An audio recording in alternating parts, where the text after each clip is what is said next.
तुम जल्दी से घास चरो और सो जाई, वरना हमारी खड़ूस सास आ जाएगी।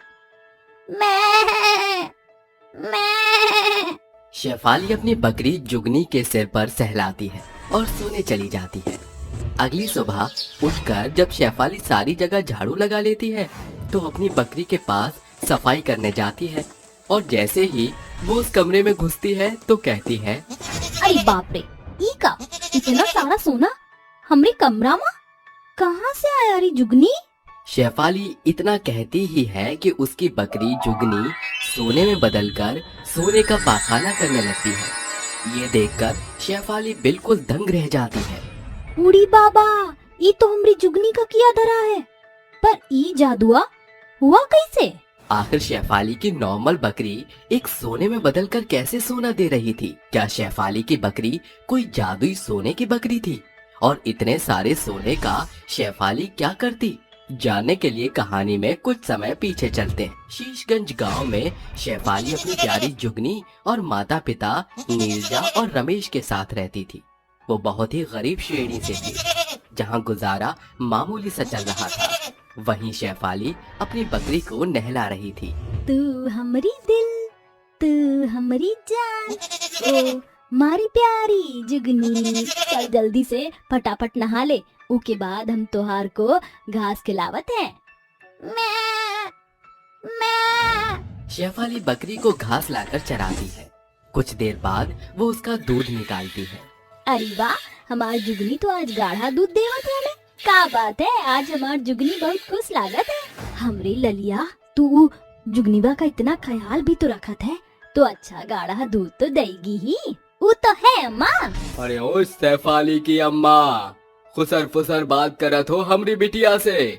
अरे जरा यहाँ आवो, हमारा पेट की अंतड़ियाँ चिपट गई हैं, भूख लागत है हमें। अरे आ रहे हैं, आ रहे हैं।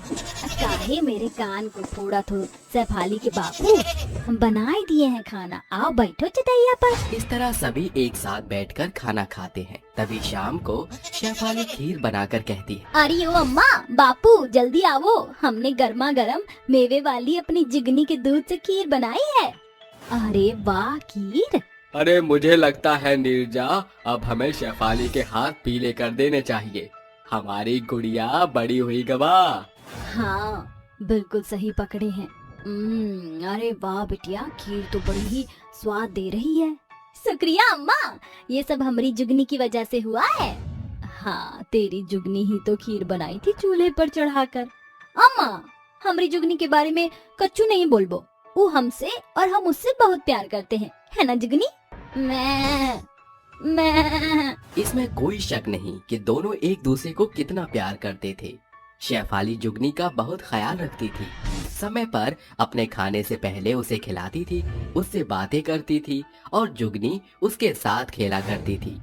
वक्त बीतता है, रमेश अपने शहर के दोस्त महेश के बेटे सुनील से शेफाली की शादी करा देता है। विदाई के समय उसकी आंखें बहुत नम थीं। बापू बापू, मैं नहीं जाऊंगी, अपनी जुगनी को छोड़कर नहीं जाऊंगी। अरे बेटा इतना मत रो, अगर तुम अपनी जुगनी के बिना नहीं रह सकती तो इसे भी अपने साथ ले चलो। शुक्रिया बाबूजी।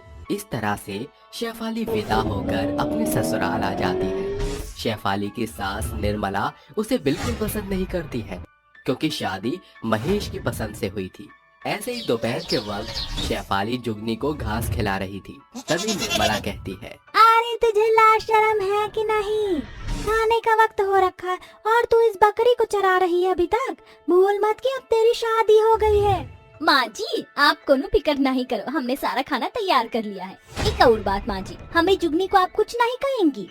अरे मैया, एक तो देहाती, ऊपर से बकरी और ले आई है घर में, शर्म नहीं आती जुबान चलाते हुए, गंवार कहेंगी। माँ जी, आप हमसे काहे पिनकी हुई हैं? अरे हमने आपका का बिगाड़ा है जो इतना बोल गई आप? शेफाली को रोता देख उसकी बकरी निर्मला की साड़ी फाड़ कर खाने लगती है।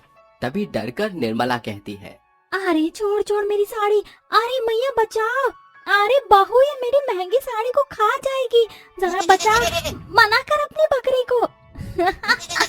अरे वाह जुगनी, माँ जी हम इसे जब तक मना नहीं करेंगे जब तक आप हमारी जुगनी को बकरी कहना नहीं छोड़ेंगी। अरे ठीक है, तेरी बकरी को, अब मेरा मतलब जुगनी को जुगनी ही बोलूंगी।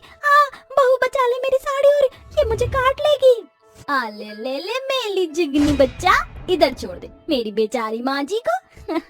माँ जी आइए, खाने का वक्त हो गया है।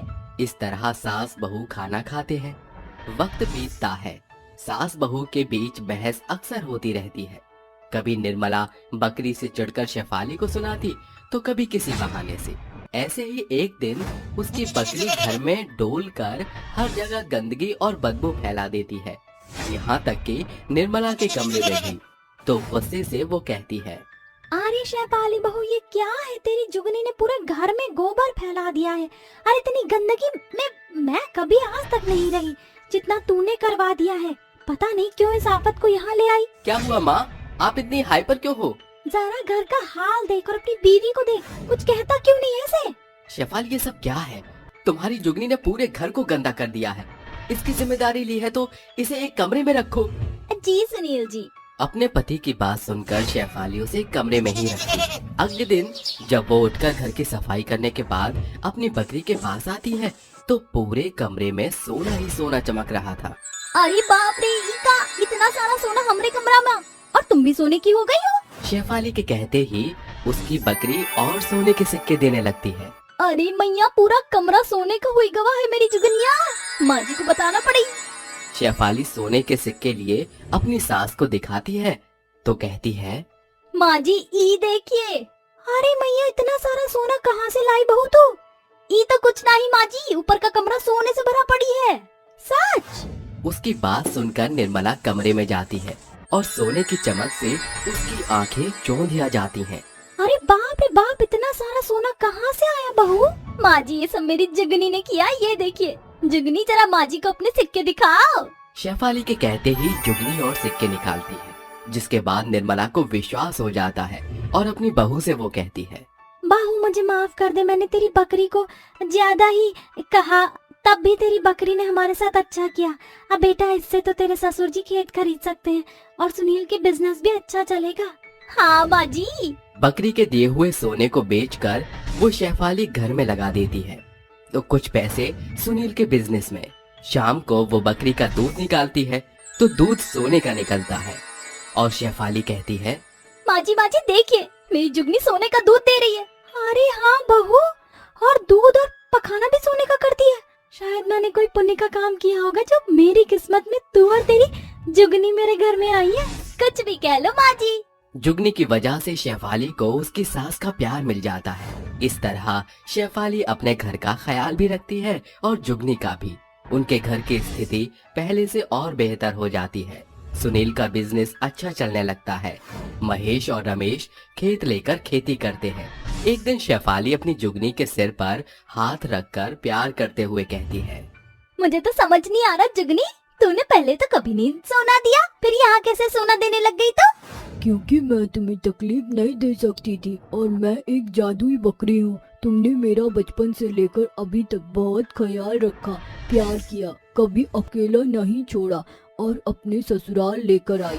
मेरे लिए ताने भी सुने अपनी सास से। और उस दिन मैं 10 साल की हो गई थी। हमारे में जब जादुई बकरी 10 साल की हो जाती है तो वह हर रूप में सोना देने लगती है। उड़ी बाबा जुगनी, तुम तो बोलने भी लग गई हो अब। हाँ, मैं जादुई हूँ, इसलिए बोल भी सकती हूँ। तुम्हारी सास ने मेरी वजह से बहुत बोला, इसलिए मैं तुम्हारे लिए सोना देने लग गई ताकि तुम्हारी सास तुमसे प्यार कर सके। और देखो अब वह तुम्हें कितना प्यार करती है। हाँ, तुमने बिल्कुल ठीक कहा, मेरी जुगनी तुम बहुत प्यारी हो। इस तरह जुगनी को शेफाली के साथ उसके ससुराल वालों का प्यार भी मिलता है।